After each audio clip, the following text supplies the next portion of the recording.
안녕하세요. 투자가 카일입니다. 오랜만에 신림 뉴타운 무허가 건물을 방문을 했어요. 오늘 그 이야기 한번 해볼게요.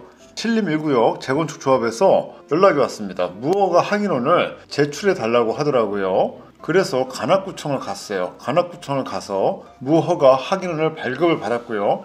그리고 간 김에 오랜만에 신림 뉴타운 방문을 해서 무허가 건물 잘 있는지 확인도 하고 조합도 방문했습니다.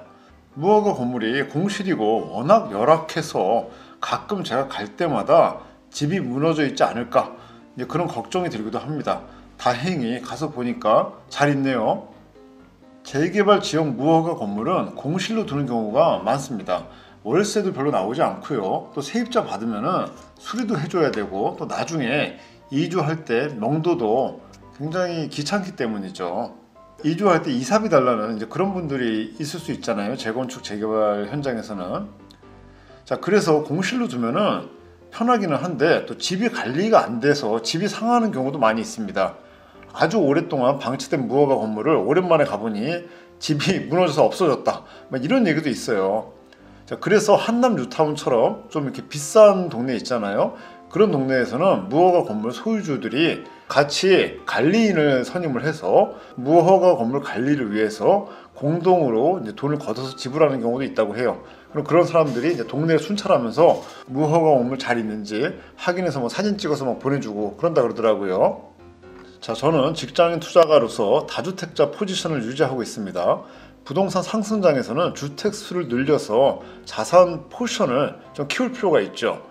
상승장 전에는 하락장을 거치게 되니까 이 하락장 동안에 다주택자에 대한 규제가 싹 없어져요. 그래서 하락장이 지나서 상승장이 오면은 이 상승장 기간 동안에 다주택자로 자산 포션을 키우기 좋습니다. 자, 이렇게 늘어난 주택 숫자는 하락장이 오면은 주택수를 줄일 필요가 있어요.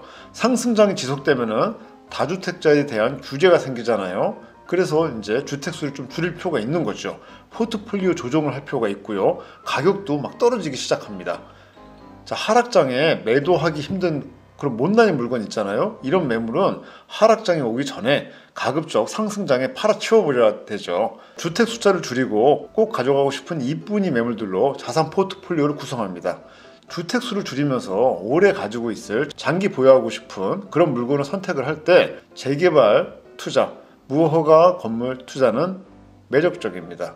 왜냐하면 일단 매매 가격 자체가 무허가 건물이다 보니까 일반 주택보다 상대적으로 저렴합니다.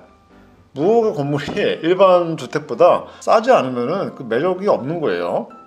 자, 그리고 재산세가 나오지 않습니다. 다만 나라에 매년 토지 사용료를 내게 돼요. 종부세가 많이 약해졌지만 종부세가 있을 때도 무허가 건물들은 매력적이었어요. 지금 다주택자들 취득세 지금 골치 아프잖아요. 하지만 무허가 건물은 이 취득세가 고정이에요. 한 4.6%인가? 취득세 중과가 되지 않습니다. 그래서 무허가 건물은 매력적이죠. 또 무허가 건물은 임차인이 없거나 임차인이 있다고 해도 매우 저렴하게 전월세가 들어가 있을 테니까 역전세 등의 경우도 잘 없어요. 그리고 가지고 있다 보면 사업 승인 즈음에 무허가 건물이 점유하고 있는 토지를 불화받을 것인지 선택을 할 수 있습니다. 토지 매수를 안 하게 되면 무허가 건물의 감정가가 매우 저렴하게 책정이 되고요. 그래서 나중에 아파트 지어지고 입주할 때 추가 부담금을 많이 내게 됩니다. 감정가가 낮다는 의미는 조합원들끼리 평형 추첨할 때, 평수 추첨할 때 우선순위에서 밀리게 된다는 것을 의미하기도 합니다.